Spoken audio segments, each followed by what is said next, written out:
Good afternoon everyone. I hope so you all will be great. हमने पहली video बनाई जिसमें हमने 5 बहुत अच्छे स्पीकिंग एक्सप्रेशंस को डिस्कस किया। आज हम एक और वीडियो इसी सीरीज की बना रहे हैं जिसमें हम और 5 स्पीकिंग एक्सप्रेशंस को डिस्कस करने जाए।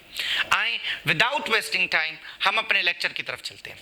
हमारे पास जो पहला वर्ड है वह है हिगलिडी पिगलिडी, राइट? हिगलिडी पिगलिडी। हम इंग्लिश में इसको किस तरीके से यूज करते हैं? हिगलिडी and पिगलिडी। Like if I am making a sentence, that situation was higgledy and piggledy for me. So what is meaning of higgledy and piggledy?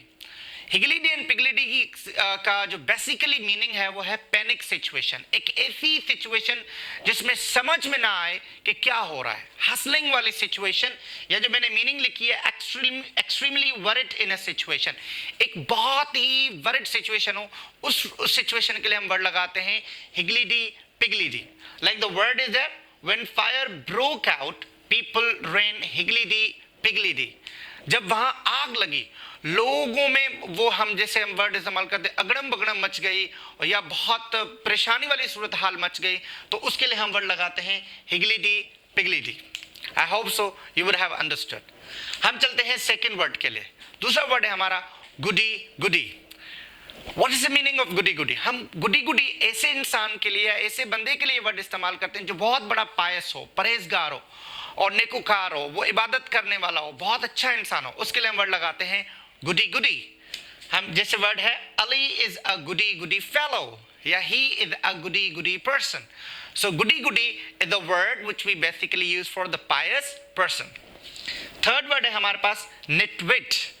निटविट हम वहां यूज करते हैं एक पागल बंदा या एक ऐसा बंदा जो अपने आप को विदाउट अ रीजन सुपीरियर समझे, मतलब उसका कोई बेस ना हो मगर फिर भी अपने आप को सुपीरियर समझे, आला समझे, सबसे बड़ा समझे, तो हम उसके लिए वर्ड इस्तेमाल करते हैं निटविट। जैसे कि सेंटेंस है there is no place for nitwits in society. यहां पागलों के लिए सोसाइटी में कोई जगह नहीं है। निटविट्स, निटविट्स मीन्स पागल या एक ऐसा बंदा जो अपने आप को सबसे सुपीरियर समझे। फोर्थ वर्ड है हमारे पास निकनेक। निकनेक हम वर्ड इस्तेमाल करते हैं डेकोरेटेड, एक ऐसी चीज जो बहुत सजावट से भरी हुई है। हम कहते हैं ना धज सज कर, वो पूरी सजावट वाली चीज, उसके लिए हम कहते हैं निकनेक। जैसे मैंने सेंटेंस बनाया है he bought a knickknack Eid dress.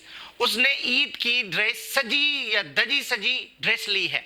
तो जो एक ऐसी चीज जो बहुत सजी हुई हो उसके लिए हम लगाते हैं निकनेक।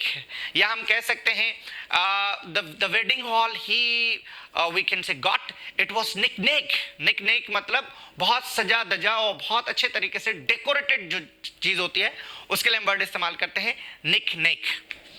लास्ट वर्ड हमारे पास आता है रेट रेट। अब रेट रेट बेसिकली हम एक वर्ड इस्तेमाल करते हैं दरवाजे को खटकाने के लिए, हम नॉक वर्ड इस्तेमाल करते हैं, मगर एक ऐसी खटखटाहट हो जो बार बार कंटिन्यूसली हो रही हो, विदाउट ब्रेक विदाउट पॉजेस, वो कंटिन्यूसली हो रही हो, उसके लिए हम वर्ड लगाते हैं रेट रेट। जो दरवाजे पे कंटिन्यूसली नॉक होती है, अगर वो कंटिन्यूसली नॉक हो रही है तो हम उसके लिए कहते हैं रेट रेट। जैसे सेंटेंस है a rate rate woke me up, मतलब एक मुसलसल जो खटखटाहट थी दरवाजे पे उसने मुझे जगा दिया। आई होप सो ये 5 वर्ड्स या 5 स्पीकिंग एक्सप्रेशन आपको बहुत अच्छे लगे हुए होंगे और इंशाल्लाह उम्मीद है कि ये वर्ड्स आप यूज करके अपनी बेसिक लैंग्वेज को एडवांस तक लेकर जा सकते हैं। Keep practising, keep watching this videos. I hope so your language will be improving from basic to advance. खुदा हाफिज। Thank you very much.